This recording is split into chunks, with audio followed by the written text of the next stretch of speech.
बहुत समय पहले की बात है, जब इंसानों की दुनिया से दूर एक जादुई राज्य था, परिस्तान। ये जगह रोशनी और खूबसूरती से भरी हुई थी। आसमान इंद्रधनुषी रंगों से सजा रहता था, हवाओं में भीनी भीनी खुशबू होती थी और चारों ओर जादुई फूल खिले रहते थे। इस राज्य की रानी थी रानी मेहरनाज, जो अपनी बुद्धिमानी और सुंदरता के लिए जानी जाती थी। परिस्तान में हर परी के पास एक अनोखी शक्ति थी। कोई हवा से बातें कर सकती थी, कोई पानी पर चल सकती थी, तो कोई संगीत से जादू कर सकती थी। लेकिन इन सब में सबसे खास थी राजकुमारी ज़रीन। उनके हाथों में एक अनोखी ताकत थी। वह किसी भी सोने की चीज को छूते ही जिंदा कर सकती थी। उनकी छोटी सी छुअन से सोने की मूर्तियां भी जीवन पा लेती थी। परिस्तान हमेशा रोशनी से भरा रहता था, लेकिन एक दिन अचानक वहां अंधेरा छा गया। कालदूत, अंधकार का राजा, अपनी दुष्ट सेना के साथ परिस्तान पर कब्जा करने के लिए आगे बढ़ रहा था। उसने परिस्तान की रोशनी खत्म करने के लिए वहां की सबसे अनमोल चीज चुरा ली, सूर्यमणि, जो परियों के देश को रोशनी और शक्ति देती थी। राजकुमारी ज़रीन जानती थी कि अगर सूर्यमणि वापस न आए तो परिस्तान हमेशा के लिए अंधकार में डूब जाएगा। उन्होंने अपनी माँ रानी मेहरनाज से अनुमति ली और अपनी सबसे करीबी दोस्त परी गुलरुख के साथ इस मिशन पर निकल पड़ी। सबसे पहले उन्हें साया वन जाना था, जहाँ एक रहस्यमयी बूढ़ा रहता था जो भविष्य देख सकता था। जैसे ही वे वहां पहुंची, घनी लताओं ने उनका रास्ता रोक लिया। ज़रीन ने अपनी शक्ति का इस्तेमाल किया और लताओं को सोने में बदल दिया, जिससे रास्ता साफ हो गया। आगे बढ़ने पर वह बूढ़ा उनके सामने आया और बोला, कालदूत को हराने के लिए तुम्हें 3 परीक्षाओं से गुजरना होगा: साहस, बलिदान और सच्चे हृदय की शक्ति। यदि तुम असफल हुई तो तुम्हारी हार निश्चित है।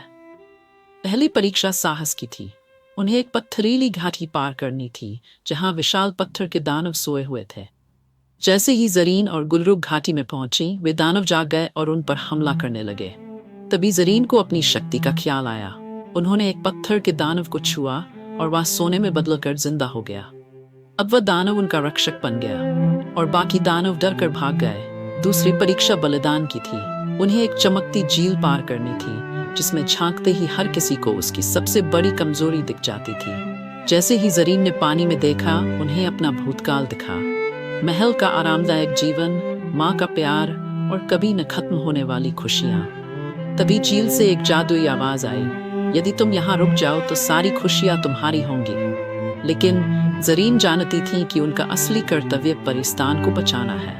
उन्होंने अपनी इच्छाओं का बलिदान करके आगे बढ़ने का फैसला किया। झील का जादू टूट गया और वह दूसरी परीक्षा में सफल हो गई। आखिरी परीक्षा सच्चे हृदय की थी।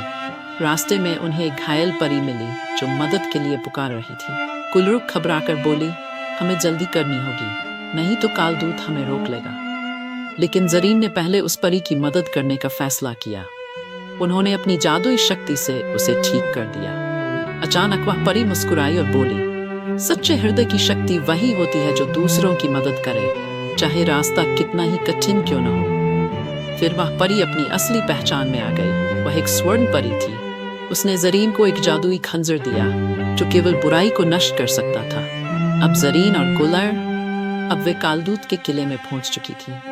वह अपने काले सिंहासन पर बैठा हुआ था। जैसे ही ज़रीन और गुलरुख अंदर पहुंची, उसने उन पर काला जादू छोड़ दिया। काले धुएं की लहरें उनकी तरफ बढ़ने लगीं, लेकिन ज़रीन ने हिम्मत नहीं हारी। उन्होंने जादुई खंजर उठाया और कालदूत पर वार कर दिया। जैसे ही खंजर कालदूत से टकराया, उसकी काली शक्तियां कमजोर होने लगीं। वह तड़पने लगा, उसका सारा जादू खत्म हो रहा था। धीरे धीरे उसका शरीर राख में बदलने लगा और एक तेज चीख के साथ वह हमेशा के लिए नष्ट हो गया। ज़रीन और गुलरुख ने तुरंत सूर्यमणि उठाई और परिस्तान की ओर लौट पड़ी। जैसे ही उन्होंने सूर्यमणि को उसके स्थान पर रखा, पूरा परिस्तान फिर से रोशनी से जगमगा उठा। अंधकार हट गया, फूल फिर से खिल उठे और हवाओं में पहले जैसी खुशबू लौट आई। परियां खुशी से झूम उठीं। रानी मेहरनाज ने गर्व से ज़रीन की ओर देखा और कहा, आज परिस्तान को एक नई रानी मिल गई, रानी ज़रीन। सभी परियों ने तालियां बजाईं और ज़रीन को बधाई दी। उन्होंने अपनी हिम्मत, बलिदान और सच्चे हृदय की शक्ति से अपनी सल्तनत को बचाया और एक महान शासक बन गई। और इस तरह परिस्तान में हमेशा के लिए खुशियां लौट आईं। परिस्तान की परियां फिर से सुख शांति से रहने लगीं और वहां का जादू पहले से भी ज्यादा तेजी से चमकने लगा।